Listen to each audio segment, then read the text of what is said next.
everyone. Thank you so much for being here. Again, my name is Susanna Peredo Swap, founder and executive director of an all-volunteer nonprofit called Vanguard Culture that works to advance San Diego's creative industry workforce. Vanguard Culture provides award-winning arts coverage, professional development for creatives, and unique cross-industry events that help create arts jobs, bring diverse communities together, and inspire creative collaboration. Momentum was conceived a year ago with the purpose of inspiring our cultural sector to consider its role in affecting positive change in the world. All of this was conceived and imagined as part of our 2020 season Ripple Effect, before the pandemic devastated our visual performing and culinary arts community. Now, that optimism and need for creative innovation feels more urgent than ever. Session 1 of Momentum welcomes some of the region's most notable creative industry leaders, ranging from photography to opera, theater, museum science, creative placemaking, expressive arts therapy, and the culinary arts. We are very proud to share their stories with you today. Before I introduce my amazing co-host, Jonathon Glus, we have a couple of text suggestions to enhance your viewing experience. Please head to the top right corner of your screen and select the speaker view option so that you can stay engaged with both the speaker and visuals. If you're on an iPad or another mobile device, you may just be able to swipe your screen until you see the view that you want. Secondly, your video and audio will be off as soon as you log in. Please keep it that way. Lastly, you may communicate with us and with one another via the chat box on your bottom right. Just tap the 3 dots and click chat. We encourage you to use this resource to introduce yourselves, share resources with your fellow arts and culture colleagues, and suggest questions for our speakers. And with that, it's my absolute pleasure to introduce my co-host, Mr. Jonathon Glus. Mr. Glus is the executive director of the San Diego Commission for Arts and Culture. He is an experienced leader with a demonstrated history of working in grant making and organizational development, strategic planning, board diversity, fund development, international project management, creative placemaking, cultural policy, and creative economy and urban planning. His master's work was in art and architectural history from the University of Illinois at Chicago, and his bachelor's work was in public policy and urban economics from Indiana University. So welcome, Jonathon. Thank you so much for being here, sir. Thank you. So today's an interesting day. We are bringing together creatives from all these different industries, and I'm so pleased to have you as my co-host. You've spent a lifetime as a champion of the arts, and I'm really proud to have you here kicking off our symposium to bring some perspective to the community about the state of the arts.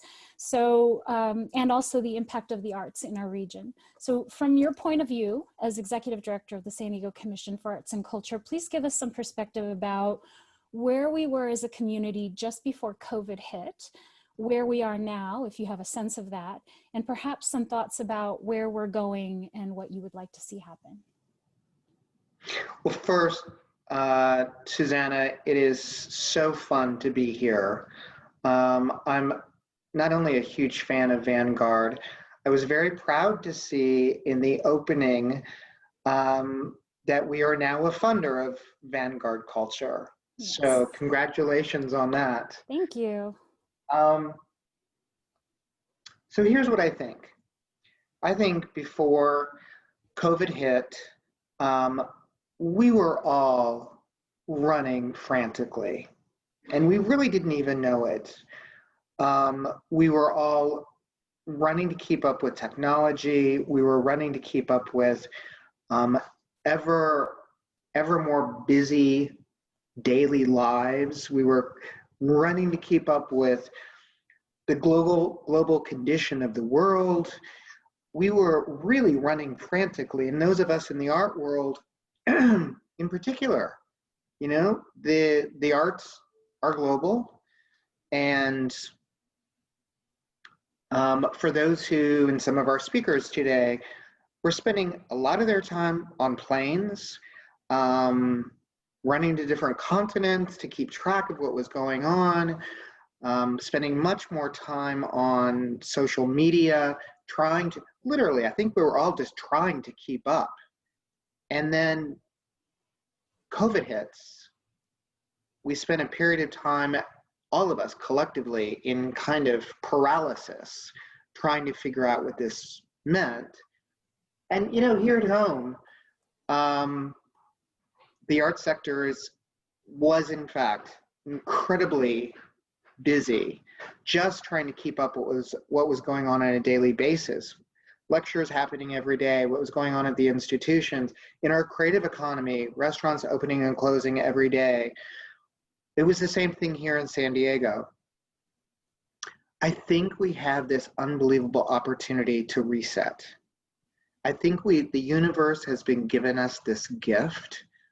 I think it's no coincidence that you have named this momentum and have kind of positioned it as really a spiritual thing that we're going through right now. We collectively, universally, are stopping and thinking about who we are, what we prioritize. And we know, Susanna, the arts are always the lead in advancing the conversation about who we are culturally, spiritually, and as a community. So I think we have been given a gift. For us in San Diego, and I want to stop, Susanna, you know I talk about data all the time. I'm kind of a data nerd. I don't feel like this moment is a data time. No. It's really about who we are as people, who we are as a community. We're talking about who's at the table. Yeah. Who are we inviting to the table? Who owns the table? What is the table even comprised of? You know, it's really fundamental things that we all inherited this arts ecosystem that we exist in, we inherited from the 20th century. We're 2 decades into the 21st century now. I think the universe has said, figure it out now. I'm giving you the time to figure this out. I love that. I think that some people are calling this the great pause. Yeah. And I think that's just so beautiful. You know, it's take a moment, stop all the running, and just sort of pause and experience this moment of just existing and seeing what you want to do with that incredible privilege of being able to reevaluate your choices, you know, in life. And as creatives, we have this unique ability we're just so tenacious, you know, the arts community is so tenacious. Like right away, everyone started sharing the videos and, you know, dance performances and song and having concerts on their lawn. And I mean, look at the creativity that has been sparked from this. Give us a challenge and we take it on. Yeah, right. I know. That's why I love this community.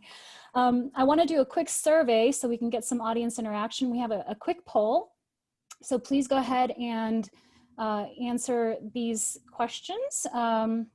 If you're a creative industry professional, please tell us what creative industry you're a part of. You can select more than one option, of course.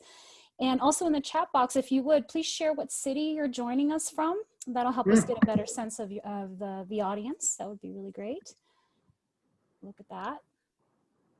Okay, a lot of visual artists, musicians, the music production. Very cool.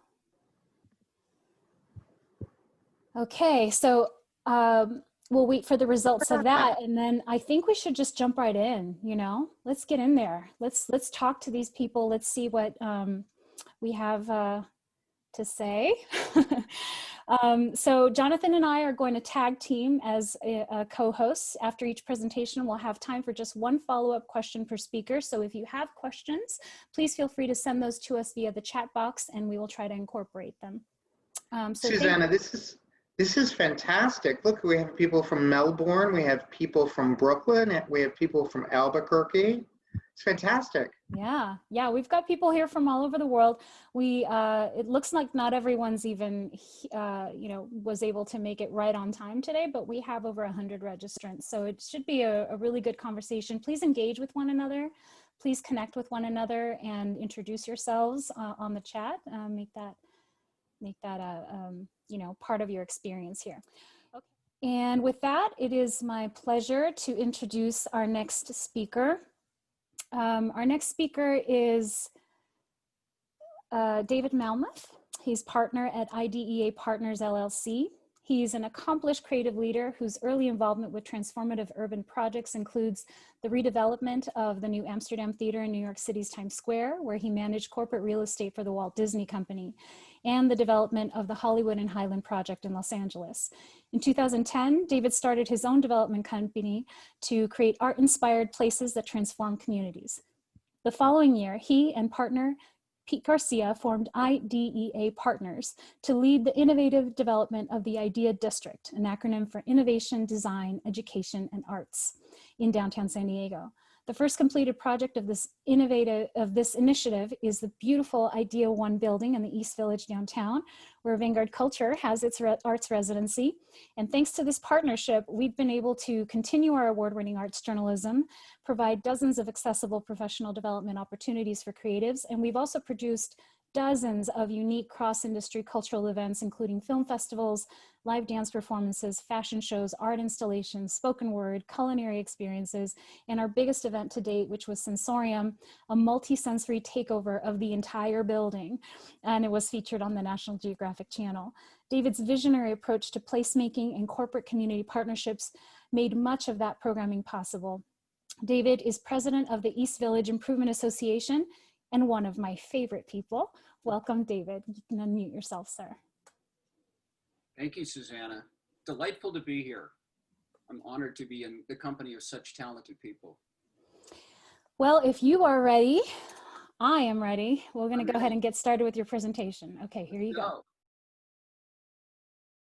So I get to take you on a magical journey. We're going to put you in a time capsule and take you back 100 years to the glory days of 42nd Street and Times Square. This is the magnificent New Amsterdam Theater in the 1920s, home of the famous Ziegfeld Follies. And in its day, it was considered the most gorgeous of all of the theaters. The Ziegfeld girls are glamour personified. I had the great pleasure to meet them in the course of this project. They were no longer girls, they were in their 80s and their 90s, but they were still wonderful. And they just loved showing me their costumes and talking about how difficult it was to walk and carry those crazy headdresses. But like a lot of urban America, decay set in, and by the 1970s and 80s, 42nd Street was called by Rolling Stone magazine the most dangerous street in America. And it was abandoned when we discovered at Walt Disney Company, when we began to work on revitalizing the street in the early 1990s. But through the extraordinary vision of Hugh Hardy and the 42nd Street Development Project, we were able to bring this theater back. And so different from the first place I walked into in 93 with birds flying around and having to wear the miner's hat, we created this beautiful stage and this beautiful palace whose first show was The Lion King. And I still remember standing on the stage when I first walked in, looking out and imagining, what was this like in the 1920s? What did it feel like to be here? And hoping against hope that we could put together the kind of inspiring partnership that would bring this theater back to life again. And Inspire it did. It became the catalytic effort in the transformation of 42nd Street and largely of Times Square. Now, Mary Poppins has now replaced the Ziegfeld girls and the porn on 42nd Street. And it has been lauded as one of the great transformations that ever happened in urban America. And it was a great, great reason for me to want to tackle Hollywood Boulevard. And again, go back into the time capsule. This is the 1930s. Hell's Angels premieres at Grauman's Chinese and the world turns out. And at that time, the birth of Hollywood was an extraordinary time to be on Hollywood Boulevard with the Oscars just premiering across the street at the Hollywood Roosevelt, even into the 60s. This was a great boulevard, and the Chinese theater, throughout all of its ups and downs, always became the centerpiece and the place for premieres and for glamour and for excitement, even as the rest of the street started to decay. But advancing into the 70s, into the 80s, the feel of Hollywood Boulevard was very, very different. It was frankly very sad. And as I walked Hollywood Boulevard, a place that I knew from my youth, it's a place I saw my first grown-up movie, Goldfinger, at the Chinese Theater. You couldn't help but feel sad. People were coming to the Chinese Theater in search of the magic of Hollywood, putting their handprints in the handprints and the footprints in the footprints. It's almost like a religious rite, but they weren't discovering the real thing. So we did a project called Hollywood and Highland. And by no means does it replace those days. It creates something brand new, because these projects are always about a foot in the past and a foot in the future. And it's a new herb and fabric, and it's a new vibe, but it does bring vitality. It does bring the hope of a revitalized Hollywood back to the real Hollywood. And we brought back Oscar. So that arc was a really important part of this narrative. Bringing back Hollywood royalty to the place where it all started has been one of the reasons that $2 billion of investment has now flowed into Hollywood. And now the studios have come back. Best of all, now Hollywood is reinventing itself as the new home for the studios. Well, emboldened by that, as Susanna said, Pete Garcia and I started wandering around East Village about 10 years ago, and we saw a lot of scenes like this: deteriorated buildings and streets that, you know, were bereft of people. 25 of 35 blocks had no development at all, and there was a great sense of sadness and depression. We somehow managed, with the help of Lowe and our financial partners, to build Idea One, and it's a home for art and culture. It produces beautiful work, and Susanna is entirely to get the credit for all of the great things that Vanguard has done to bring life. Because buildings are not just about brick and mortar, they're about people. And one of the great events that took place here was Jean Malachak, when he brought his dance company to create a brand new event to new music and surrounded by the community and residents. And this, for me, was the epitome of what Idea One was built in order to enable, this kind of extraordinary serendipity and all of us sharing in it. So now we pose this next question: how does that all apply to this, the sports arena, one of the great unloved places in San Diego? And some of you may have been on pause over the last 6 months. We haven't. We had the great fortune to have the question posed to us: how could design and development change the future for the sports arena? How do you change what you just saw into this, into a beautiful park space with water and maybe a new sports arena and retail and housing and affordable housing and something that becomes a community amenity rather than an eyesore? That's what's obsessed us over the last 6 months. So we put a proposal together that starts to imagine a district that's vibrant, that has energy, that has people convening and music happening. There's a new 3,500 seat music venue that Live Nation would operate. It has beautiful green spaces in addition to housing, and a wonderful boardwalk and connecting the beach, the bay to the bay. And it starts with soccer. We are so blessed to have the San Diego Loyal Soccer Club saying, we want to be here, we want to make it happen. And all of transformation begins with that kind of a move, with that optimistic move. Somebody saying, yeah, I want to be there, I can make this work. So bringing soccer, bringing kids, bringing families, bringing the energy of this San Diego team is one of the things that will spark this project. And then activating the park, making it a place that people want to come and play. Sports innovation is one of our keys. Challenged Athletes Foundations is one of our partners. We want this to be a place for everybody in San Diego. And our hope is that we get selected to have a chance to work on transformational tools on this site. To me, this day is all about optimism. It seems an odd time to be talking about it, but you know, it's really that belief that we can gather together. We can go watch Springsteen together. We can go watch the Gulls play. That's what motivates us. And generally, we believe that San Diego should be more optimistic than most because we have this extraordinarily beautiful place that the world wants to come to learn about. How do we live this extraordinary lifestyle that we have? So anyway, it was fun. It was hard to do it in 20 seconds, but it was fun to talk about some of the things that we worked on. No, I hear you. Thank you. I mean, that's part of the fun of this type of presentation is you just got to go with it, you know, and run with the slides. Yeah. But yeah, thank you. I mean, you're one of my favorite people because I just love people who are big thinkers, right? I mean, they don't allow themselves to be limited by what has already happened, but actively consider what can happen and break those norms.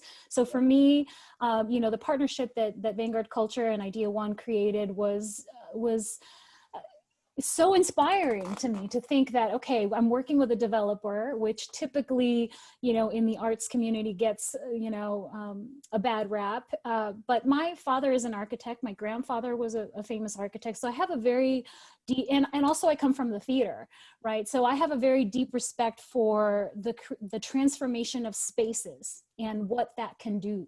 Well, right? the metaphor that runs throughout this presentation is really, it's about creating stages. right? That each one of these projects creates a stage in a different way. Some are formal, some are informal. But what I've learned in my career is it's not the stage, it's the performance, it's the people. And so I view our work in the development practice as really creating extraordinary stages for the human drama, the human comedy to play out. And that's what people are excited by. That's what they want to go see. I think that's where our connection was. You didn't hold it against me that I was a developer. You kind of felt like, well, maybe he's not so bad. And if we can figure out a way to work together, let's create something beautiful, which we've done. And I'm thrilled that we've had this collaboration. Yeah, definitely. I mean, that's really what I saw in you, is that you're one of those people that just breaks barriers. And I hope that it becomes a model for other developers to consider bringing arts residencies into their spaces and activating those communities. Everybody benefits. The tenants benefit, the community benefits, the surrounding restaurants and, businesses benefit from arts and culture in their region when typically they wouldn't have existed otherwise. So thank you for that vision, One last thing I want to say, every one of these projects has engaged incredibly talented artists, visual artists, performing artists. It's manifest obvious at Idea One what that's done, but think about sports arenas. Think about that canvas. We've talked a little bit about this. We get too jacked up, we can't even continue the conversation, but with that much space and that many venues, there's just this extraordinary potential of doing something that puts San Diego on a different stage in terms of what kind of artistic creations we can produce, and share with San Diegans and share with the world. So it's one of the things that gets me excited every day. Yeah. Thank you so much for joining us. Thank you for your beautiful presentation. Please stick around and experience the others. You can go ahead and mute yourself, and we'll bring back Mr. Jonathon Glus to present our next speaker.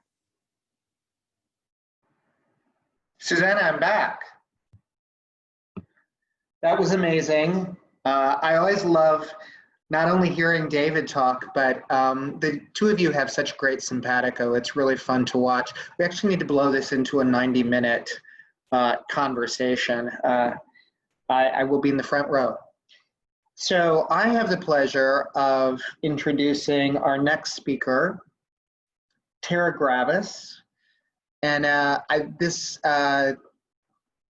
love the fact that Tara is speaking because, going back to this whole notion that we have this time to rethink, we have spent so much time really siloing our work in history, heritage, preservation, art, culture, all this stuff. And, it makes total sense that Tara is speaking right after David, and it's about creative expression in all forms. So with that, I really want to introduce Tara after I read just a short bio about her work. Tara Gravis is an expressive arts facilitator specializing in trauma recovery.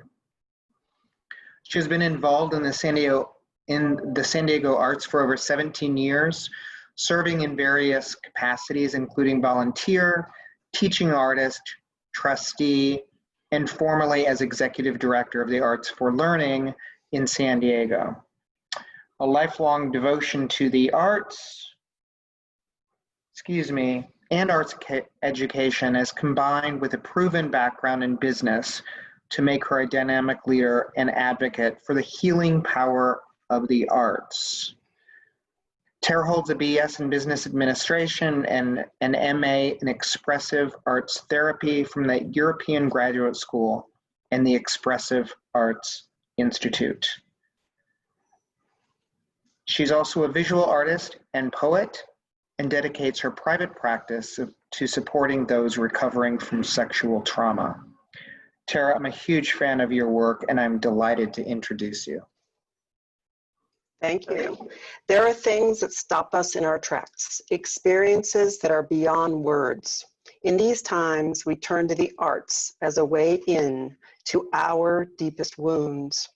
Expressive arts therapy provides a look inward to understand ourselves and our needs, create different perspectives, and develop coping strategies.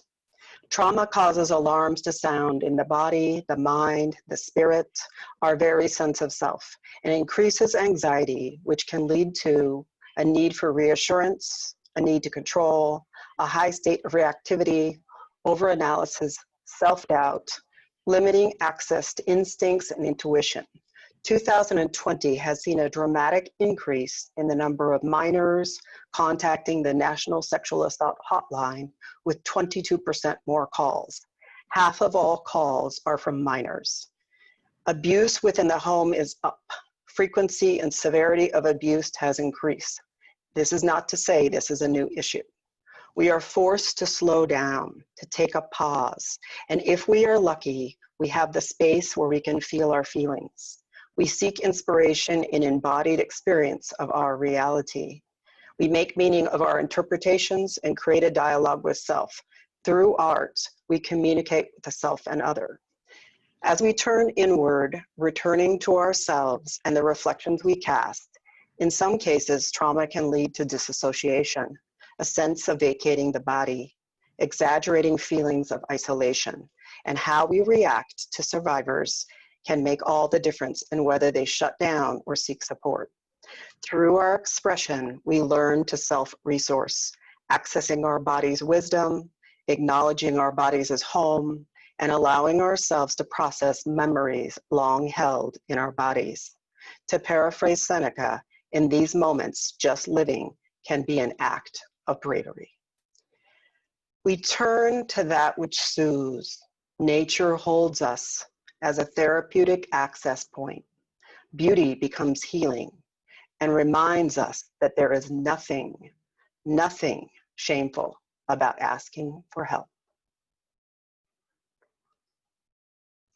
Patterns emerge through the lens with which we view ourselves and our world, and we begin to acknowledge all that we are. Art becomes a beautiful form of integration as the artist allows meaning making in service to self. And we see compassion, self-compassion, as a road to wholeness. And things that were hidden are revealed under watchful, curious observation. Secrets make us sick as individuals, as a family, as a community, as a nation, as a species. And we learn that if we cannot speak our truth, the pain will be released somewhere. Dissonance in thought and action create fissures to catch the lies we tell ourselves. There are 42 million adult survivors of sexual trauma in the US alone. They are of all ages, socioeconomic status, and ethnicities. Many have never told anyone. Grief consumes us individually and communally as all we've lost is honored. Some of us turn to unhealthy coping mechanisms. 75% of women in treatment programs report sexual abuse. Unable to name our experiences, we are consumed with shame. And as we rage against our collective wounds in righteous anger, we realize remaining silent doesn't work. Childhood trauma creates long-lasting mental and physical effects, and untreated childhood sexual abuse can have devastating consequences to us all.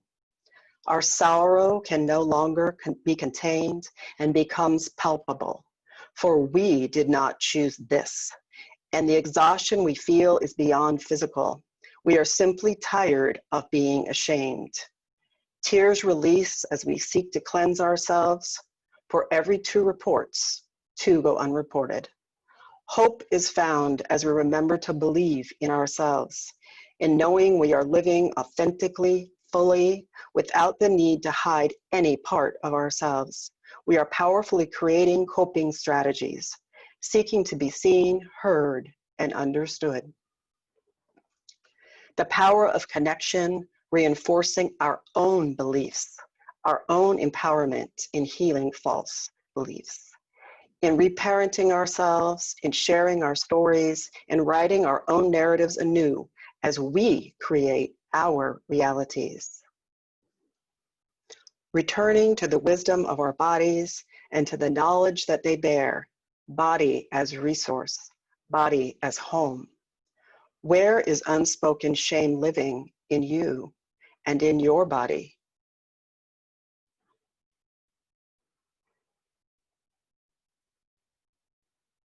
Art creates possibility as we allow all of ourselves to be fully present here, now, and with ourselves and with one another. No longer excluding parts of ourselves or allowing self or others to judge, blame, or shame all that nature granted us. We ground down into our roots and shamelessly accept and embrace even our basest nature, claiming ourselves, our creative life force, and its inextricable link to our natural, healthy sexuality. Attributes of survival include courage, strength, tenacity, and perseverance. Loving all and allowing our bodies to speak, giving voice to every bit of ourselves, opening to self, to life, and to other. This is intimacy. Using art fueled by emotion, we make meaning of something greater than ourselves. Creating breath through growth as we blossom, reaching for our light and receiving ourselves. Through our creative expressions, we have the permission to be ever changing. What do you need to express in order to feel more freedom?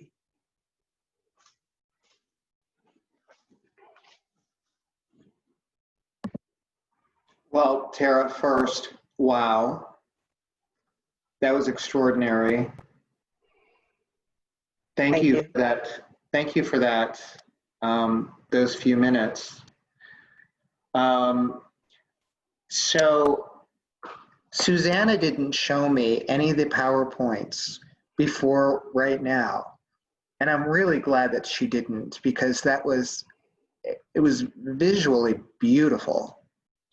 But your words were just incredibly powerful. Thank you.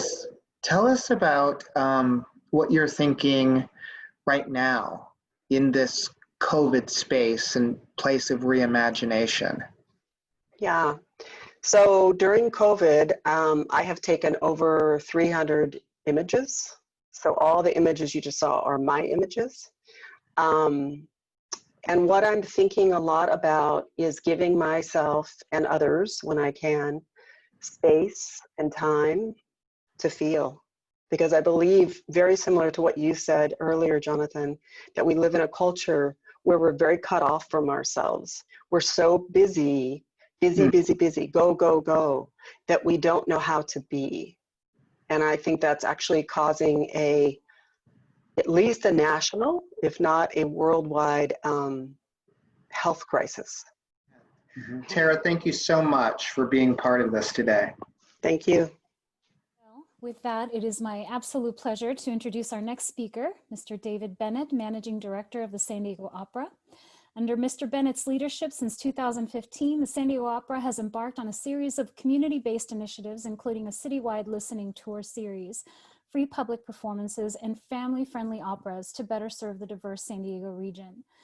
Prior to the San Diego Opera, David was managing and executive director of Gotham Chamber Opera, and prior to that was the managing director at Dance New Amsterdam, DNA, Lower Manhattan Center for Dance Education, Creation, and Performance.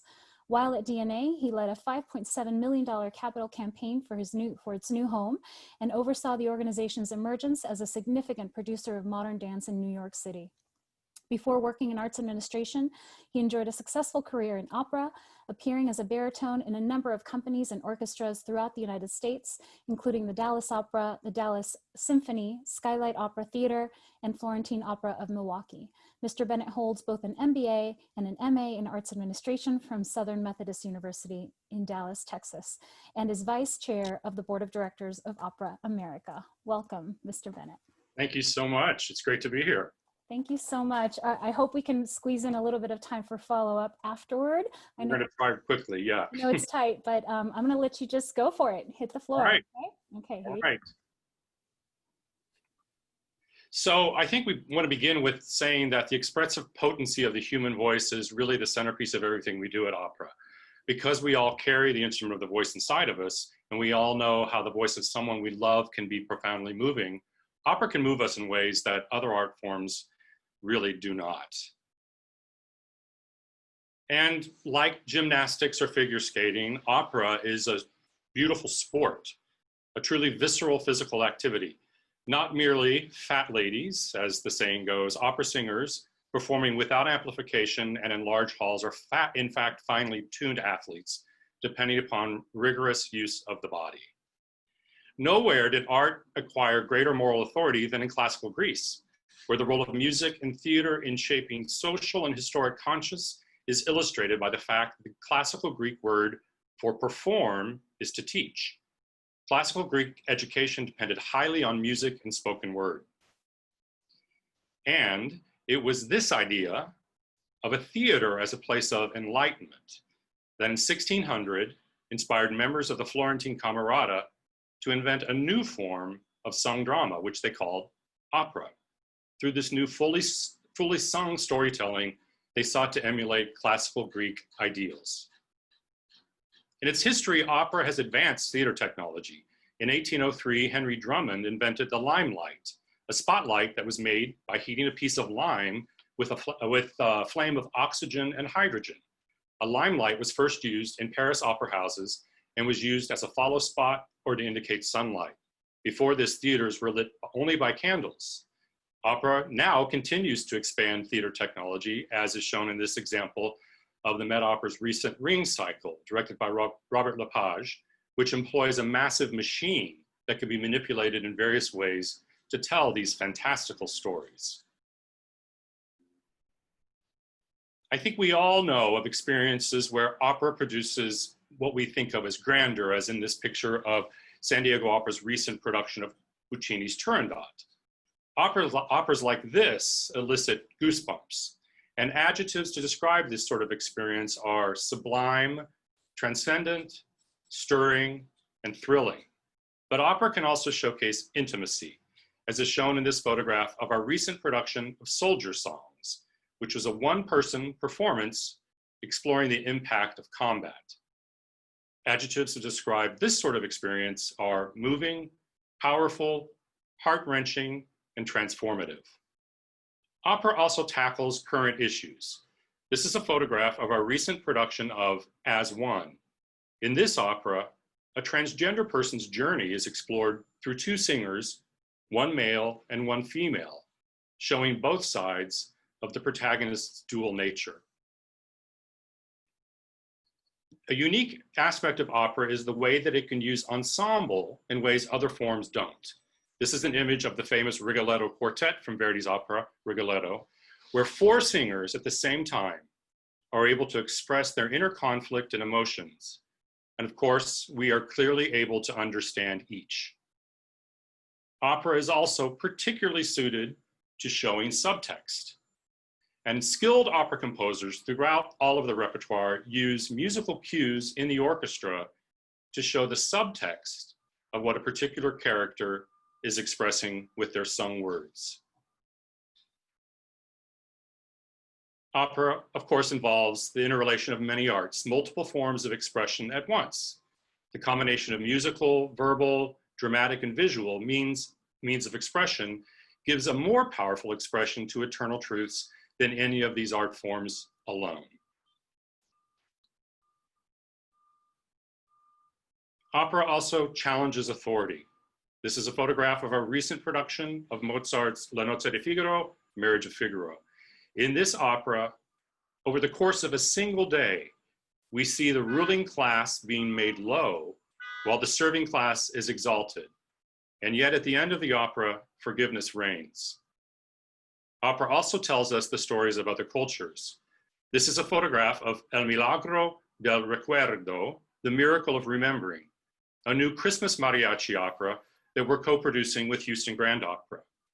Operas like these allow us to experience powerful moments from other cultures, and importantly, cultures that surround us. Now, on to what opera does for us as in our bodies. Opera supercharges brain power. In a recent study, French researchers found that students who listened to lectures in which operas are played in the background scored better on tests than compared to students who did not. Opera is also good for your heart. A study in 2009 from Italy's Pavia University asked healthy volunteers to listen to 5 random tracks of opera and monitored how their bodies responded. And they found listening to opera can slow the heart and lower blood pressure. Additionally, opera reduces stress levels. If you're feeling particularly stressed, listen to some opera. A study found that pregnant women who listened to opera were less likely to feel stressed throughout their pregnancy. Scientists say that much of opera's music's tempos are similar to the human heart, which eases both anxiety and depression. Opera can also improve your memory. According to a study by researchers in Rome, people who listened to opera music showed an increase in brainwave activity that's linked directly to memory. So the next time you have to memorize a big speech or a presentation, put on some opera while you practice. Opera can also make you a more valuable employee. Studies show that those who regularly attend or listen to opera have a greater right-left brain balance, a trait that we all know is incredibly valuable in today's highly competitive employment marketplace. And finally, opera makes you happy. Listening to opera can increase dopamine secretion, which activates the brain's reward and pleasure centers. A 2013 study found that listening to opera can put people in a better mood and increase their happiness. So to end, you want to be happier? Listen to opera. Thank you so much. That was great. So it's funny because you started with that Simon Cowell image, and yep. it makes me laugh because, you know, I'm a vocalist. I'm a jazz vocalist. I do musical theater. I've done it in my life. And when those shows like The Voice and, you know, all of those, it's the only time that I'm sobbing, like actual sobbing. I don't know if everybody else feels that way, or maybe just singers can kind of empathize with what that performer is feeling. Well, I've thought a lot about, because we're producing a variety of things at the opera now, which are very big and very small, right?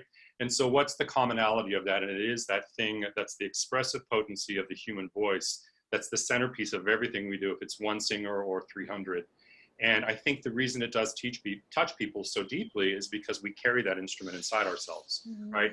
In not the same way that you can feel moved by a keyboard or a violin, but that we all carry it in us. It's our expressive medium for each person. Yeah, it really is sort of a release of the spirit. And then if you're not a vocalist, if you're the person receiving that energy, you know, this is what I miss about live performances, is that silence in the room when the singer is hitting the softest note and you're just waiting for them to finish. You know, it's like those little moments of urgency. I can't wait to get back to that. And I know that you all can't wait to get back to that, but I want to commend you on the variety of programming that you've offered, from the transgender to support the transgender community, the military community, you know, all sorts of diverse types of programming. You've come to when you came to San Diego, you just hit the ground running and really broke boundaries. And I really admire you for doing that and not being afraid to kind of shake up the patriarchy a little bit. You know, right. Well, thank you so much for being a part of this. We really appreciate your time and your creative brilliance, and I will look forward to seeing you again very soon, my friend. Thank you very much. Okay, take good care. All right, so with that, it is my pleasure to present our first performer. Our first performer is Jamie Shadowlight. Jamie Shadowlight is an explorer of sound and a channel for vibration. She creates sound mandalas in flow with electric violin through effects and loops. Jamie is an NS design artist and represents their CR5 electric violin. NS Design was founded in 1990 by award-winning instrument designer Ned Steinberger to develop and produce instruments that advance the state of the art.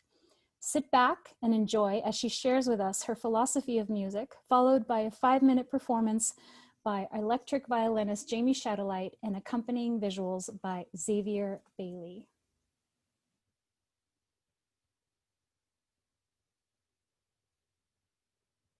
Jamie Shadowlight, and I am an electric violinist.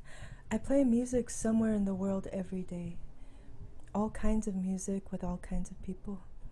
I believe silence is a universal language, but music is a spirit language here on earth that connects souls and speaks directly heart to heart.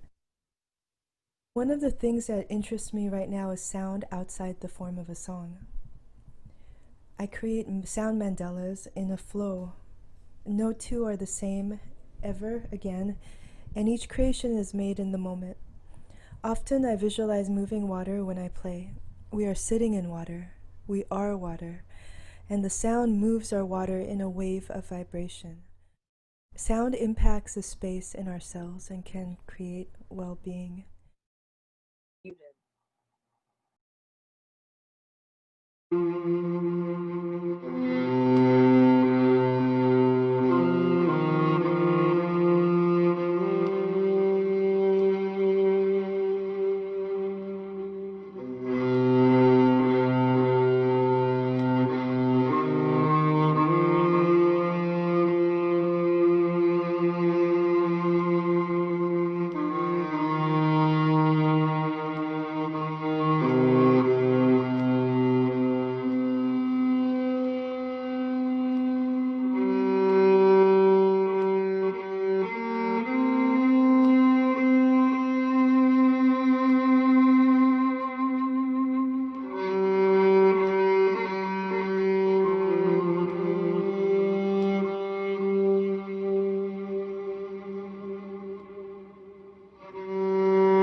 And with that, we welcome back our co-host, Jonathon Glus. Susanna, thank you. I have the distinct pleasure now of introducing our next speaker, Scott B. Davis. Scott is, excuse me, an artist whose work has been reviewed in the New York Times, the Village Voice, the New Yorker, the LA Times, and a number of other print media. His photographs can be found in the collections of the J. Paul Getty Museum, Pier 24, the Nelson Atkins Museum of Art in Kansas City, the Santa Barbara Museum of Art, the Museum of Photographic Arts here in San Diego, and many others.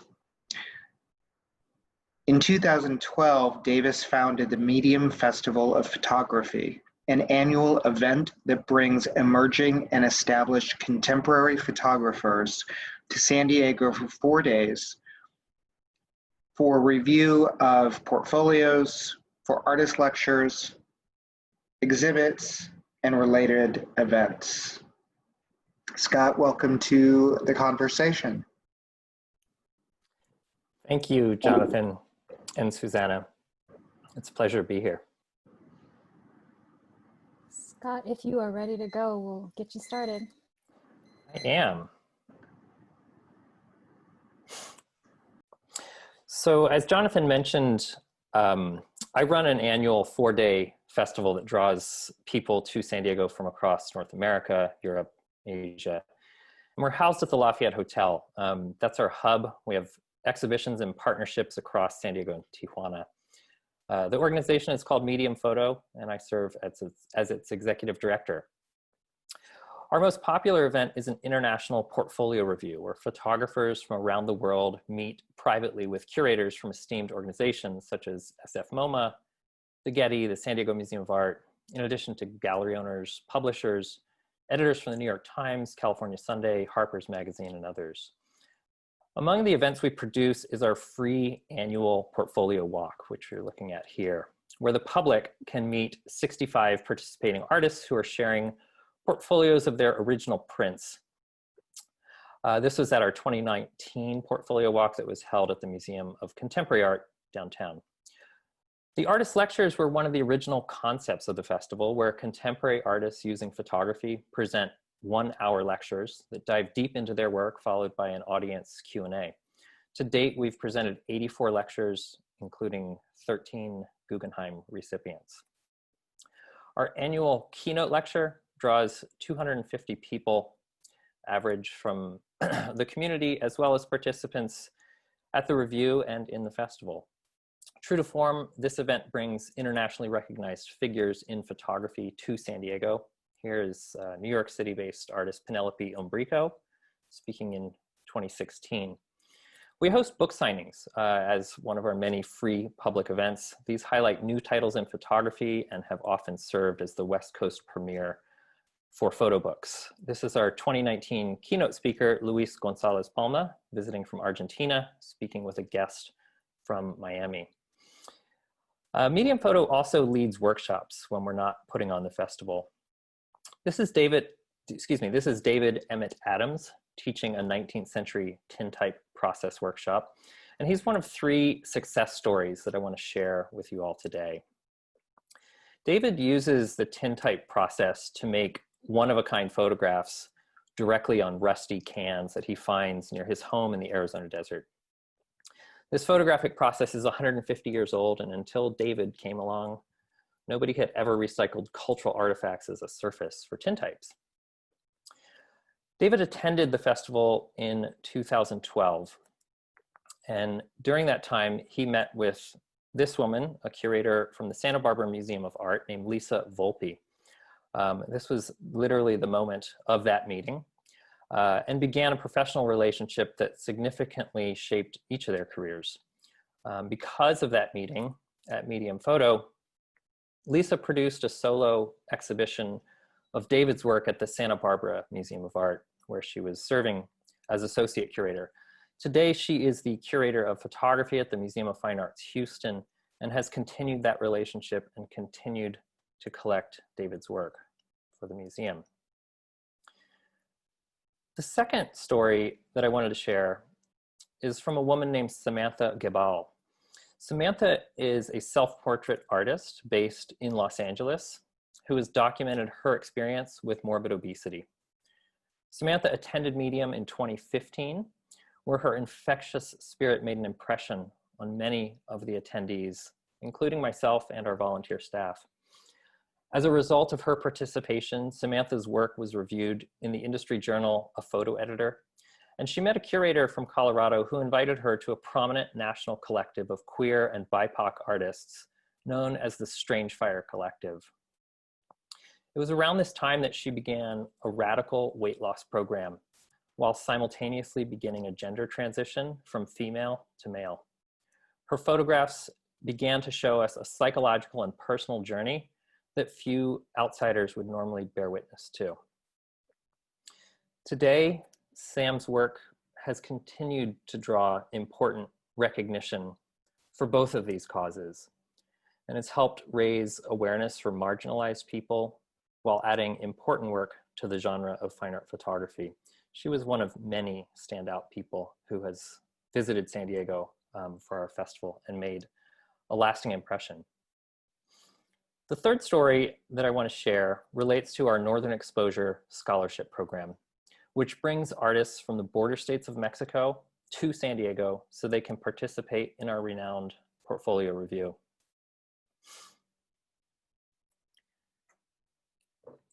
One of the artists who participated in this scholarship program is Marielle Miranda, a Tijuana-based scholarship recipient in 2018. She is a prominent figure in Tijuana's arts community and uses photographic archives, that is other people's photographs, to create projects that the public takes an interactive role with. She has a background as a sociologist, and that is what helps shape her work. In 2018, when she attended, she also had a solo exhibition at the cutting-edge art space known as Deslave in Tijuana, which we visited as part of the festival's bus tour to TJ. This exhibition included a merolico who uses live birds to help tell your fortune. In this exhibition, birds handed each visitor a piece of colored paper that had a question on it. Each visitor would then take that colored paper to one of the color-coded objects on the wall and use it to answer that question in relation to the work, which Marielle then turned into a new project. Her work made a big impression at 2018, so much so that she received our Second Sight Award, which is a nomination-based award from all of our visiting curators. That award includes the artist to present a lecture and participate in our fine print program. It was there that she met a professor from the University of Arizona, which led her to begin an MFA program this month with a full ride scholarship. That's in Tucson. So it's been a pleasure to share this with you. I'm ending on this slide. We have 2 artists from San Diego and 2 artists from Tijuana at one of our 2019 events. The next festival is scheduled for March 3rd to 7th, 2021 at the Lafayette Hotel, and I hope to see some of you there. Scott, thank you for that. We just have a few minutes, but Scott, tell us what the experience has been for you bringing this to San Diego. How has the community received it? It's been really amazing. You know, it was a big gamble for me to do 8 years ago. And it was not a nonprofit at the time. And people showed up from Los Angeles, from Utah, from Kentucky. I mean, people came everywhere. And it was amazing that that happened in the first year. And consequently, the community here in San Diego was and remains floored by this because they get this enriched national and now international dialogue from people without having to leave home. And it's been a really, really great experience. That's great to hear. Yeah. Thank you so much. You're very welcome. So I get to turn it back over to Susanna for the next phase. Yes, thank you, sir. Thank you both. That was really beautiful. So our next speaker is our dear friend, the very talented Herbert Seguenza. Herbert Seguenza is an accomplished playwright and producer. He is currently the playwright in residence for the San Diego Repertory Theater. Herbert is also a founding member of the performance group Culture Clash. Along with Richard Montoya and Rick Salinas, Culture Clash is the most produced Latino theater troupe in the United States. Founded in San Francisco in 1984, Culture Clash has performed on the stages of America's top regional theaters, including the Mark Taper Forum, the Kennedy Center, the Arena Stage, Berkeley Repertory Theater, South Coast Rep, La Jolla Playhouse, San Diego Rep, Syracuse Stage, and countless universities and colleges. Mr. Seguenza has co-written and or performed in dozens of original Culture Clash plays, including Border Town Now, American Night, Water and Power, Peace, Zorro and Hell, Radio Mambo, The Mission, and others. As a writer and performer, Mr. Seguenza has produced Cantinflas, A Weekend with Pablo Picasso, A Steel Heaven, Manifest His Destinies, Beach Town, and El Henry, which won the Best New Play Award from the San Diego Theater Critics Circle in 2014. Mr. Seguenza is also an accomplished visual artist and has exhibited both nationally and internationally. He has a BFA in printmaking from the California College of Arts, Oakland, and his TV and film credits include Ben 10 Alien Swarm for the Cartoon Network and Larry Crown, a feature film directed by Tom Hanks. His voice was prominently featured in Pixar's 2017 Oscar-winning animation feature, Coco.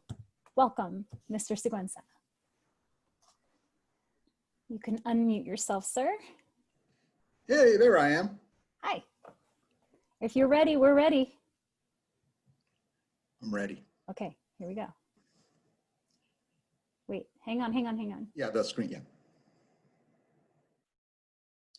Actors with character signs around their necks, so it's perfectly clear who they are and what they want. What they want was more than just entertain their audience. What they want is to make the audience realize that they are being exploited by large California farms. The audience, poor Mexican farm workers, learn thanks to the play that they have the right to unionize. El Teatro Campesino was founded by Luis Valdez, who helped Cesar Chavez unionize farm workers through the theater, a theater created out of the need to educate and inspire by any means necessary. The means El Teatro used was music, comedia dell'arte, and large doses of Bertolt Brecht, just to make sure the message was getting across. This is the birth of Chicano theater. While those brave pioneers performed on flatbed trucks, I was a San Francisco boy watching black and white TV shows that had a profound effect on me. The Andy Griffith Show, Leave It to Beaver, Wild Wild West, Lost in Space, and F Troop. These over-the-top, politically incorrect TV shows were the foundation to my aesthetic. The world changed when the Beatles invaded our bilingual living rooms. I went local with the British invasion, and it changed how I saw and heard the world. The absurdity and smarts of Monty Python's Flying Circus was a major influence on my comedy. Notice the tight-lipped general next to the guy in drag. Now that's high art. During art school, the Americas were awakening and rising from 500 years of colonialism, and the Cold War was on like Donkey Kong. I went to Cuba to see the revolution firsthand. Chile, Nicaragua, and El Salvador were deep in bloody civil wars. Suddenly, art got serious. Absurdity was no longer politically correct. The table was set for 3 bilingual urban Chicanos to emerge as San Francisco's performance art and stand-up comedy scenes.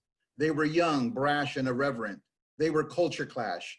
Richard, son of Chicano poetry legend Jose Montoya, bilingual rapper Rick Salinas, and me, master of disguises. We wanted to conquer Aztlán. Our hero, Luis Valdez, took us under his wing for a year, and we performed in every small town along California's burrito belt of cultural centers and junior colleges. The Marx Brothers meets the Rolling Stones were the headlines, and we lived up to the hype. We were good, we were unique, and LA and Hollywood were next. We weren't the only dreamers. Back on Broadway, Luis Valdez shows a confused and weary Cesar Chavez the Great White Way, where Chicanos are not allowed to dance, sing, and tell their stories. Culture Clash found out with Cheech Marin that Hollywood didn't want Chicanos on TV either, so we went back to the boards to tell the truth. We conquered Los Angeles with A Bowl of Beans that was filmed for PBS Grand Performances. Hollywood came sniffing around, but we weren't selling out. Instead, we went back to Theater Row and produced ourselves. Some hip Fox executives came around and gave us our own TV breaking show. Oops. After two seasons, Rupert Murdoch saw it and canceled it. Regional theaters all over the country wanted the Clash to bring their subscribers some much needed culture. After 36 years, we still are together, and dare I say, relevant and necessary. This is a recent photo of us performing Culture Clash still in America in Orange County in Berkeley. How do we get away with our sharp satire in two different political environments? It was time to leave the nest and see if I can fly solo. I went back to the basics, and I wrote and performed a tribute to Mario Moreno Cantinflas, the so-called Charlie Chaplin of Mexico. He was better than Chaplin because he spoke Spanish a mile a minute and danced a mean cumbia as his pants slipped down to his knees. While I was doing old school comedy, Richard wrote a Pulitzer-worthy drama called Water and Power. Richard wanted to bury a stake into Culture Clash's heart of comedy, and for a second he almost did, with this powerful, dark Chicano drama about the City of Angels and civic corruption. It was our first dramatic piece together, and we got some respect from the haters. Our last collectively written play was our Los Angeles masterpiece called Chavez Ravine. Ravine is a story about three neighborhoods in the shadows of powerful City Hall. The play is about eminent domain, the death of public housing, and the welcoming of the Brooklyn Dodgers to Los Angeles. This play attracted a large Chicano audience to the Mark Taper Forum, like Zoot Suit had done 20 years earlier. When I was 7 years old, I saw a photography book called The Private Life of Pablo Picasso by Douglas Duncan. I told my mom, when I grow up, I want to be like this old man. Well, I guess I did become him. A weekend with Pablo Picasso took me my whole life to write and perform. Every night I channel the father of modern art. Do you know any performer who looks and sounds and paints like Picasso? I don't. I have a hate-love relationship with Shakespeare. The language intimidates me, and it might as well be French. Once I understood what Will was saying, this universal story of family, country, and honor fascinated me. I adapted Henry IV into a post-gringo, post-apocalyptic Chicano version called El Henry, performed outdoors at the farmers, at the Maker's Quarter. Remember the Occupy movement? Seems like ancient lefty history now. I wrote Steel Heaven in response to this well-intentioned movement without a leader. An American protester is killed by police and goes to heaven to be retrained by 60s bad boy Abby Hoffman. In 2016, I was awarded a prestigious playwright in residence grant by the Mellon Foundation. This grant allowed me to just focus and write the plays I always wanted to write. My adaptation of Moliere's Imaginary Invalid was set in early California before the Gringo invasion. It was called Manifest Destinitis. Pixar Studios invited me up to the Emeryville campus to check out their rough sketches and ideas for a Dia de los Muertos film they were developing. They invited several Chicano advisors because they wanted to get it right. While I was around the table, I said, hey, I can do voices, you know. Oh, they said, oh yeah, you're with Culture Clash. 2 months later, I voiced the twins, Tio Oscar and Tio Felipe, for Coco. With the success of Manifest Destinitis, I went back to the Moliere well and wrote the first narco-novella comedy called Bad Hombres, Good Wives. I knew I wanted music in the play, so I collaborated with Bostich of Norte Collective. Bostich invited Licho, his tuba player, live, and it was a banda party every night at the Rep. Bad Hombres was the last play I performed before the pandemic shut theaters down. This change of pace has made me grateful and realize that I'm an important part of Chicano theater history and evolution. Now, if you look at the picture, I see Monty Python, I see Carol Burnett, I see El Teatro Campesino on the dusty fields of Delano, making audiences laugh and think. That's my theater. Wow. Wow, talk about a lifetime, woo! Yeah, I really like this Pecha Kucha way of presenting because it really, yeah, it's hard to talk about my whole life in 6 minutes and 40 seconds. Right? Like, yeah, could just tell me your entire life career. But, you know, you've really encapsulated like what the heart is of Chicano theater, you know, the movement where it all started with Luis Valdez, you know, El Profe, El Maestro, you know, and I know I've been in some of those Chicano plays that he wrote, and you know, it really feels like such an honor. And right now, with everything happening in the world, everything that you're doing, you know, the programs in partnership with the La Jolla Playhouse right now, for example, they're so timely and so important. The work that you're doing is so important. And I'm so glad that we're living a moment when the world is open. Their heart and minds are open to hearing that for the first time, probably sincerely, you know. Thank you. You know, a lot of people ask me, well, what are you doing? Well, you know, why aren't you writing about Trump? Why aren't you writing about all this? And I was like, you know, I've been writing about stuff all my life. You know, I've been writing about America all my life. I don't need, you know, I don't need extras. inspiration. It's always been there, you know? Yeah, it's been a part of your story, and it's such an important one. Your voice is such an important one right now, you and the whole team. Thank you. So thank you for being a part of this and sharing your story with us. We're gonna stick around. You know, we've got some more speakers coming. We've got a new performance. So thank you, Herbert Seguenza, hermano. Bye, thank you. Bye. Okay, with that, it is my pleasure to introduce our next performer. California-based classical and electronic musician Malu is known for combining extremes to create new sounds and fresh beats on both sides of the border. It's the mixing of different color sounds of beating arpeggiatos, the strong character of low, deep kicks, and her violin solos that make her music so refreshing. Her collaborations with multimedia artists, dancers, and visual artists create engaging and invigorating experiences that showcase her signature style. Malu has performed in Europe, Asia, US, Canada, and Mexico.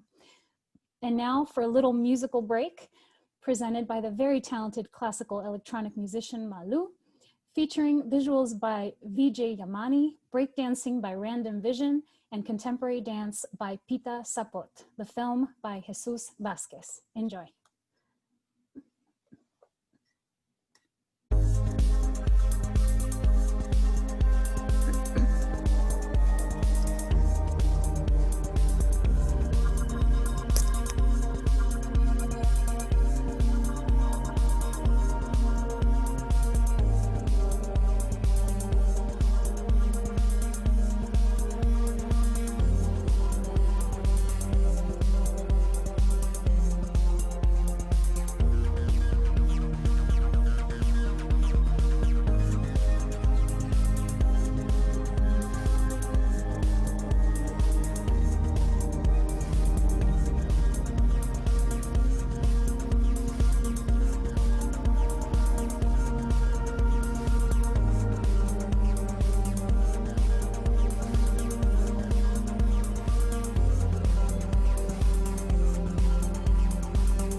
Thank you. And with that, we welcome back our co-host, Jonathan. Thank you, Susanna. That was beautiful. Well, I now have the opportunity to introduce Bradley Saluk, who is an exhibit developer at San Diego's Natural History Museum. Bradley is a museum professional and nonprofit leader empowering communities through arts and cultural organizations. His career in museums started here in San Diego, where he first worked at the New Children's Museum as a curatorial assistant. He currently works at the San Diego Natural History Museum, which we know is the NAT, as a content developer for the exhibits department. During his time at the NAT, he has come face to face with some of the smelliest specimens, turned the pages of giant rare books, and even fit a narwhal tusk in his Prius. Through exhibits, Bradley works to celebrate natural history science, tell stories about regional biodiversity, and hopes to create a future where people and the natural world thrive together. Bradley studied at the School of Museum of Fine Arts at Tufts University in Boston and is currently working towards a master's in arts nonprofit management at the University of San Diego. Bradley, the floor is yours, and welcome. Thank you, Jonathan. Hello, everyone.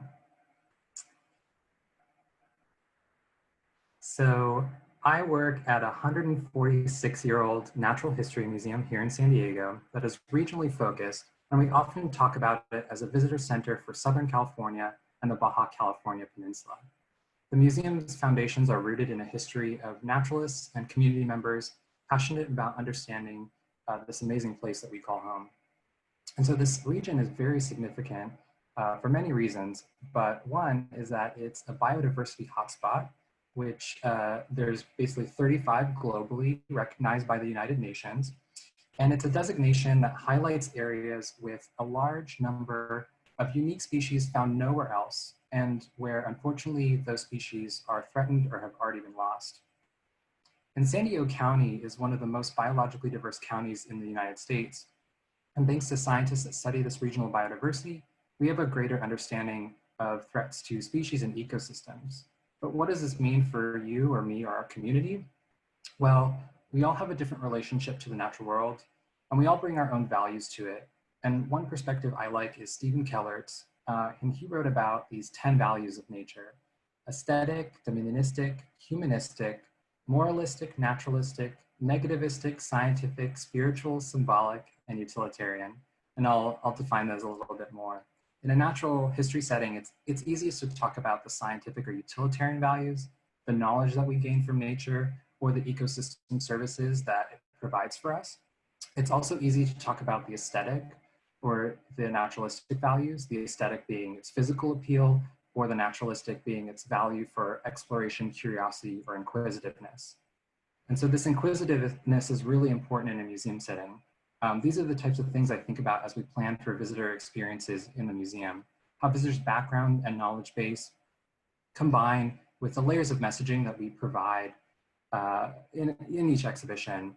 And so how do we make connections between our visitors and the natural world, the regional environment, and bring them closer to an environmental ethic that benefits both? And so these are indirect mediated experiences, right? These are in a museum setting, there's cases, objects might be behind glass. But in these settings, there's opportunity to build foundations for what I call place attachment, or falling in love with the place, species, or an ecosystem. And so the museum, as you can see here, is planned out. This is an interpretive plan. And it's an invitation for visitors to go on a journey that hopefully brings them closer to regional biodiversity. And this allows visitors to feel welcome and experience what's known as free choice learning, where it's self-motivated learning that takes place all the time outside of the formal setting of a classroom. And so exhibitions like the one pictured, Costa Cactus, are opportunities to foster place identity, to better understand the place where you are and form an emotional attachment to that place. And also hopefully form an emotional attachment to museums. On the third floor of the museum, you might encounter stories in an exhibition titled Extraordinary Ideas, Ordinary People, where you'll learn about citizens who were involved in science before the field was professionalized. So these are artists, collectors, who all contributed to our current understanding of the natural world through their work. On the top floor of the museum, you'll see photography exhibitions, and we are always amplifying conservation messaging there. Our next exhibition will be California Blooming, featuring photographs by Rob Badger and Nita Winter about wildfires and climate change in California. And so while there's all this free choice learning happening in the setting, this is all planned, right? There's an interpretive plan. And so it's choreographed storytelling. So while visitors move around spaces and they explore and they learn and they socialize, we're hoping that the layers of these messages come together and form this environmental ethic. And so for every exhibition, we define take-home messages. These are simply stated single beliefs or sentences in visitor language. So you sort of imagine as visitors leave an exhibition and you're interviewing them, what would they tell you? What would they think or feel about the exhibition in sort of a simple sentence? And so all of these messages that we think about as we plan exhibitions are connected to broader outcomes for this exhibition program. And so we think about attitude change and knowledge change for the visitor. We can measure an increase in knowledge, understanding, or interest in a subject. And we can also measure a change in attitude, like empathy towards a rattlesnake, for example. And so there are a lot of researchers out there studying the impacts of informal learning experiences, and sites like the museum are focused on, conservation issues recognize that their vision for the future really depends on affecting tangible change in people's behavior. And so that's what I'm really interested in. And so museums are exactly the type of place where we can ask that question, right? Like, how do we change visitors' behavior? And visitors are hopefully going to provide us the answer. And so we use the process of summative evaluation to understand whether or not visitors are leaving exhibitions with new knowledge or attitudes that we outlined from the start of the planning of the project. And so museums are sites for learning, not just for visitors, but for staff and for researchers. And so we're all hoping to better understand the tools and the messages that are going to be most effective to increase community participation in science, sustainable consumer behaviors, and support the conservation of biodiversity. And so this is all very serious, but I also hope that there are surprises along the way, something new or unexpected when you turn the corner, playful arrangements of taxidermy, cases full of poop, an intimate moment with the desert iguana. And so I want to celebrate the natural world. And the way people develop attitudes and behaviors related to the natural world is an extremely complex and personal process. There's still a lot of questions about the ability of museums and informal learning sites to change behavior long term. But what I do know is that the museum is part of an ecosystem of organizations working hard to use science to empower this community. And so I hope that by celebrating this region, offering opportunities to learn, and creating a safe environment for all that to happen in, that we can create a future where people and the natural world thrive together. Riley, that was great. So this is another conversation that I wish we had another 90 minutes just to have the conversation. I love the way that you talk about place and how we define place through the natural environment. Yeah, so many people that live in the county and in Southern California in general are not from here. They've come to work or to live here. They've moved their families here. Here in San Diego, we have a huge military population. And so we have a lot of transplants. We also have a lot of tourism. And so we're introducing people who haven't necessarily grown up here, spent a lot of time here, to the natural world around them, and to really appreciate that as part of their San Diego experience. Susanna, I'm gonna pull a Susanna here. Bradley, do a shameless plug on all of the lectures, the virtual lectures the museum has. Yes, of course. So while the museum is closed, we've been hosting a lot of distance learning opportunities. So you can check out at sdnhm.org, and you can find our NAT Talks, which are being streamed live online.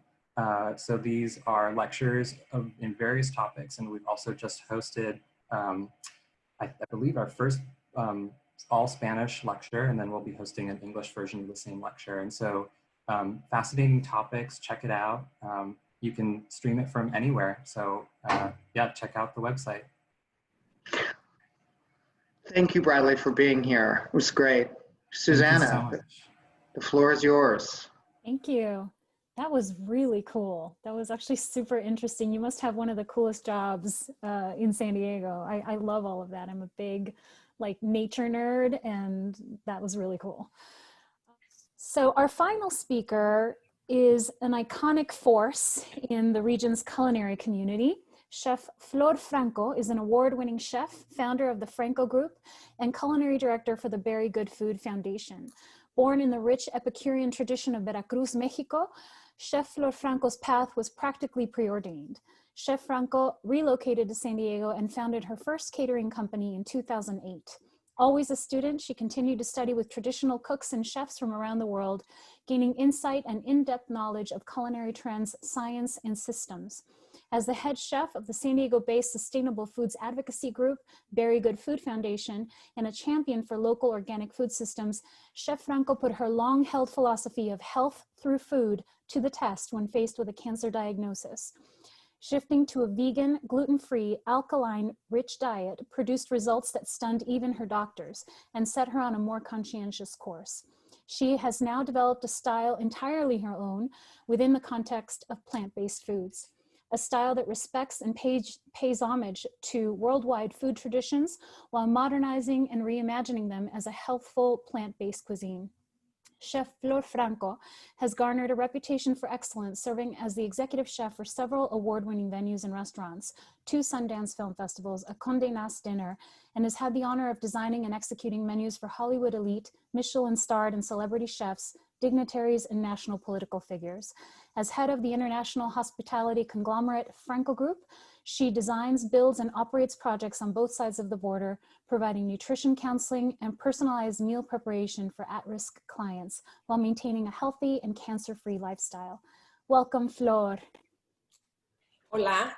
You're on, great. Okay, if you're ready, I'm ready. You ready? Can you see me? Yes. Okay. Okay.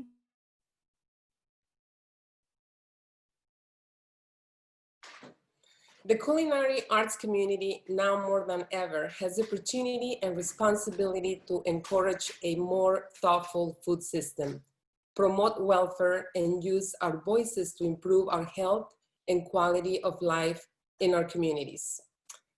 I'm Flor Franco, and I'm here to share my journey.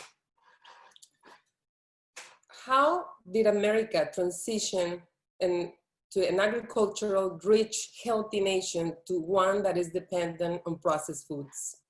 Our world is in health crisis. Processed foods arrived to the American homes back in 1910. And from 1910 to 1940, we saw the growing of, from McDonald's to Kentucky Fried Chickens to everything in a can, to make the life of Americans a lot easier, since a lot of the women were working already outside their houses. In the 1940s is when farmers used fertilization and irrigation, increasing crop yields and decreasing the vitamins and minerals in our food. 1950 remarks a very low point in American cuisine. Fast food restaurants were everywhere. Processed foods were mass distributed thanks to new highways, the popularity of television, the invention of the remote control brought home like the microwave dinners, to watch TV in families. All of that, it's been giving us a 95% rate of chronic disease in our health. Our kids are dying, our people are dying because of what we eat. And last year I always thought I grew up eating super healthy. I was, raised in a farm, and I came to the United States always looking for the right choices, sustainable everything just to eat, you know, beautiful local pigs and fish and everything, like many of you. And I really thought I was doing a great deal with my health until in July of 2019, I was diagnosed with cancer. And overnight, I had to put in practice what I learned my entire life. I knew that food really can heal anything, pretty much, like all the immune disorders that we have. And overnight, I woke up, I remember on a Saturday, decided to do the intermittent diet for 18 hours. I will fast, 6 hours, I will eat raw foods.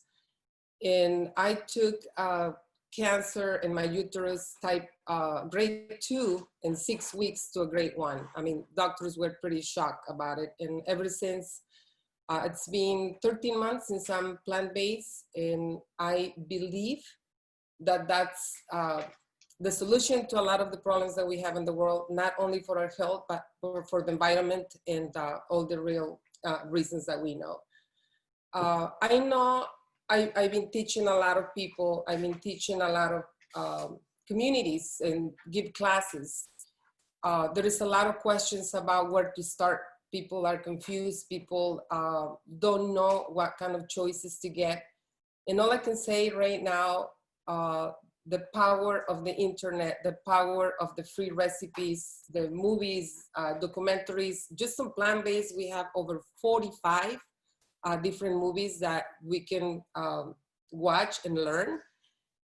It's not really hard to give yourself the love of maybe one day a week to prep foods, to clean your refrigerator, your pantry, and really choose the grains, the legumes, the vegetables that are gonna make you healthy. I myself, the first 6 weeks that I was into this diet, I lost 18 pounds. So I know it works. I know my health, it's better than ever. And I invite you to have an alkaline diet. Alkaline water is what I mean, that's all I drink.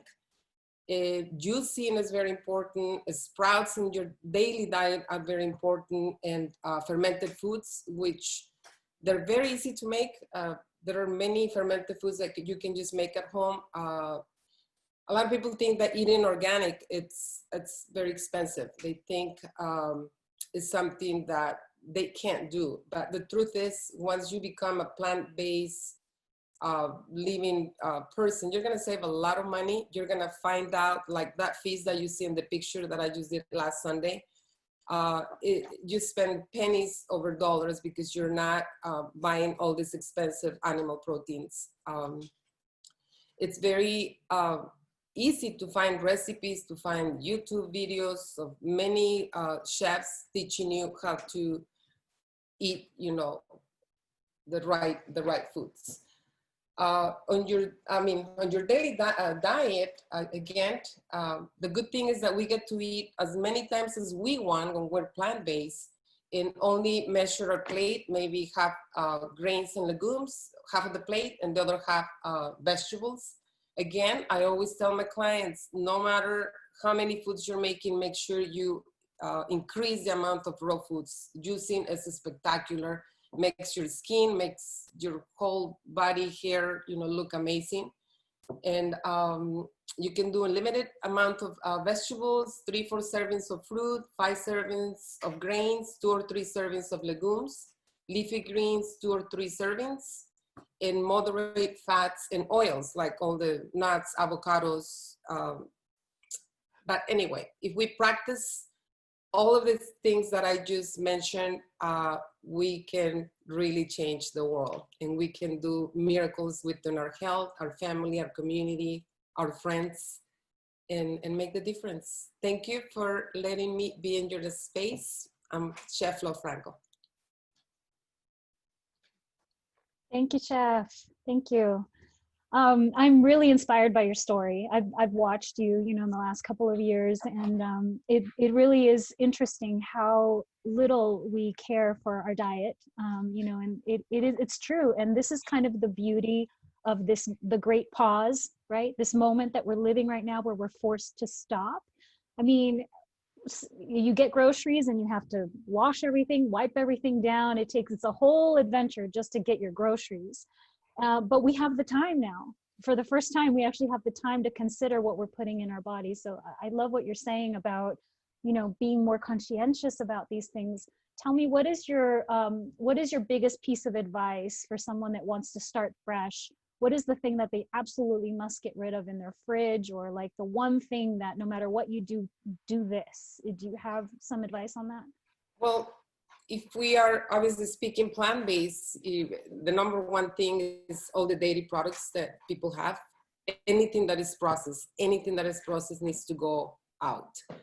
And obviously, before, I remember I used to tell people the more the better, you know, in your pantry. But since I became plant-based, I think pretty much the opposite. I think the more veggies, the more colors. Use the rainbow. It's like every time you put yourself, you know, a plate in front of you, make sure you're using many different colors in your plate. Make sure only half is the legumes and the grains, and the other half all the colors that will really give you all the nutrients and vitamins, minerals that your body needs. Yeah, and do you want to give a shout out to any grocers or people who can provide these types of organic? Of course, I do. I mean, a farmer's market is still giving us a lot of the products that we need. We are in a place right now, as many as you know, San Diego, we have, is one of the regions with most organic farmers. And they're hurt. They're hurt because there is no many outlets for them.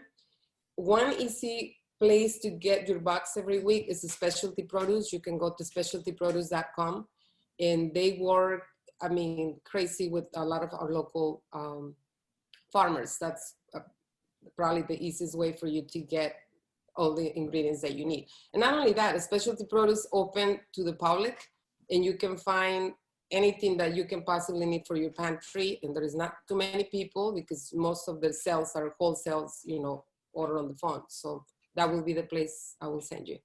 Cool. Thank you for mentioning them. I know that they've been an important resource for the restaurant community in San Diego. So thank you. And thank you for your time. Thank you for being a part of this. Thank you for having me. You know, you needed a girl with the accent right there. So that was me.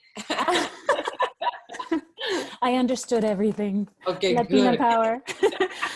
And Okay. next time I'm going to see the edits with, you know, the little words in there. Not needed. Thank you, amiga. Have a great day. Thank you. Okay, stick around for one more performance. Okay, so with that, we have our final performance that's going to close out our session here. I'm so excited to share this next guest with you. Gil Sotu is a Navy veteran, a multifaceted poet, playwright, musician, DJ, and performing artist. He's a two-time Grand Slam poetry champion, two-time Raw Performing Artist of the Year, and three-time TEDx San Diego presenter. Currently, he's a teaching artist and a commissioned playwright with the Old Globe Theater, a program director and teaching artist with Intrepid Theater, creative director for TEDx San Diego, as well as artist in residence at Maker's Church. He has been commissioned to produce original pieces for leading arts and community organizations such as the San Diego Symphony, the United Way of San Diego County, Feeding America, San Diego Fringe Fest, and the San Diego Opera, to name a few. Gil Sotu, my friend, welcome. Thank you, thank you. Can you hear me all right? Yes, I'm gonna give you the floor, sir. All right, no problem. So I wrote this piece for a program I did with Vanguard Culture called Breakthrough, where we took different decades and talked about the breakthroughs that were that happened that we still enjoy today. And this special one was, the last one was about the future.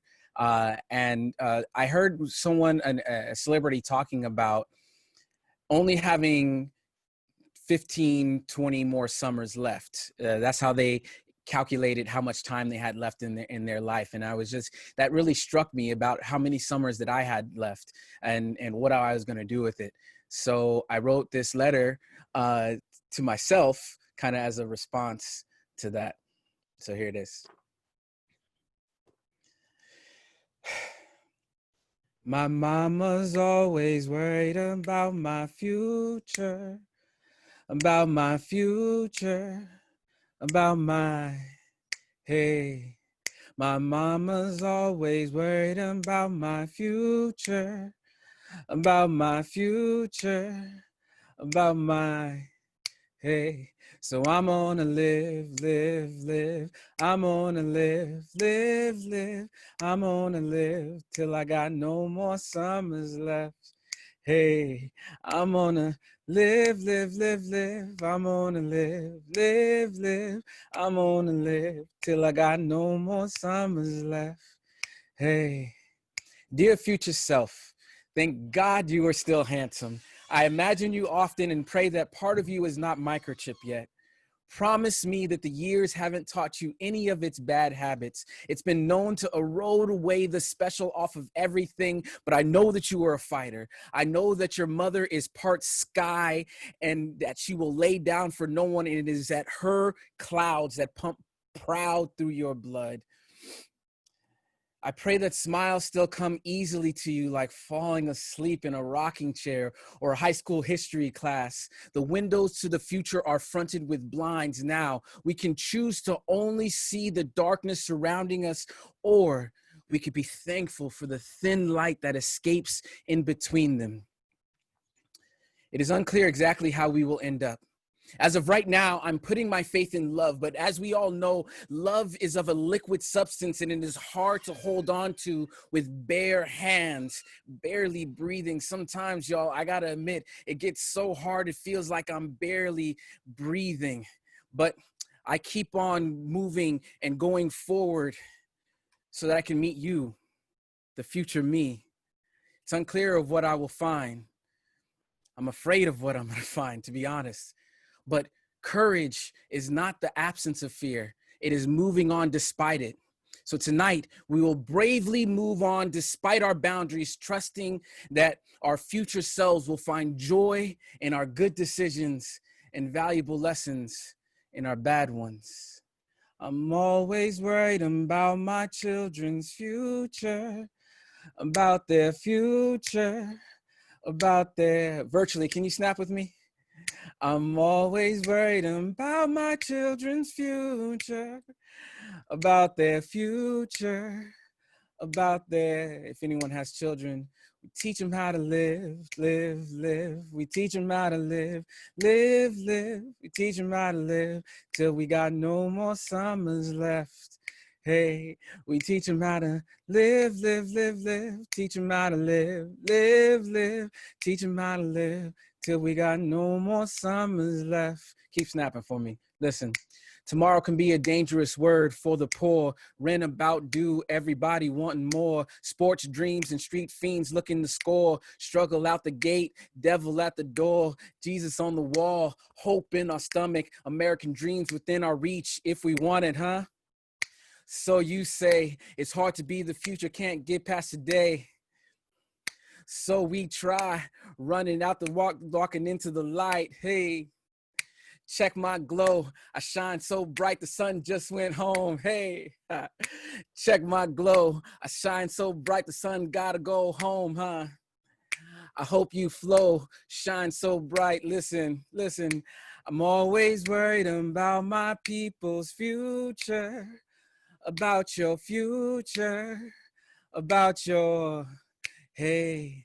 I'm always worried about my people's future, about your future, about your, hey. So I hope you live, live, live. I pray you live, live, live. I need you to live like you got no more summers left. Hey, I hope you live, live, live, live, create and live, live, live, live. I need you to live like you got no more summers left. Hey, listen, this is a hard time for us right now. We have a lot of time on our hands, but time is slowly moving for some of us and fast for others. So in this time, I pray you live to your fullest. Keep loving, keep shedding your light. It is so important. So I hope you live, live, live. Thank you. you. You're so special. Thank you so much. Thank you, thank you. That was really beautiful and moving. And I'm trying to breathe. Thank you, brother. Yeah, thank you. Thank you for having me. I appreciate it. Thank you very much. Okay, with that, performance cannot be topped, obviously. I'd like to bring back Mr. Jonathon Glus, just for some final words of wisdom, sir. Do you have any last thoughts about this experience, about our creative industry community? What can we say, you know? Well, drop the mic. Gil is amazing. Amazing. But yeah, I do have a couple ideas. The future belongs to artists and creatives. Every time we're in, a gathering like this, it becomes clear that it's artists who are going to make the future. And I feel emboldened and very I trust that that's in good hands now. And our biggest asset in San Diego is the border. We are a region like no other region, and we need to own it. Coming out of this, there's a great adventure for the city of San Diego, and that big schism down there is actually what's going to make us unique globally, and our culture already shows it. Yeah, so I'm excited. This is a really special community because of that. We have influences from around the world, from this, the great airport that we happen to have here, the border community, the culinary community that lands on both sides of the border and influences it dramatically, the performing arts groups, just the visual arts, the museums, the museum science, the biodiversity of our museum, that they explore. Today was just a taste of, what we have to offer, session 1. We're getting ready to close up here, and we're right at the 2 o'clock hour. I wanted to bring a quote up from our friend who participated in one of our events earlier this year during the pandemic. Our friend Roxana Velasquez, Executive Director of the San Diego Museum of Art, during one of our events, which was a story circle, she said, quote, "We should never squander a crisis. We are being given a masterclass on humankind. Just as this is revealing the worst in us, it is also revealing the best in us." So with that, this is the end of session 1 for Momentum. We look forward to seeing you for session 2. I hope that this experience has inspired you to continue creating and supporting your fellow creative industry colleagues. I'd like to thank my dear co-host Jonathon for being a part of this and bringing your wonderful perspective to our event. For everyone out there, please stay safe out there, stay inspired, never stop creating. You're doing very important work right now. And for everyone else who was here to show support, if any or all of these organizations inspired you today, please consider making a donation to help them stay afloat during this uncertain time. You may visit our event page for more information about the organizations that were presented here today. You may follow Vanguard Culture on social media at Vanguard Culture, at Culturally Savvy, or visit vanguardculture.org to be a part of our season. Thank you all, and be well.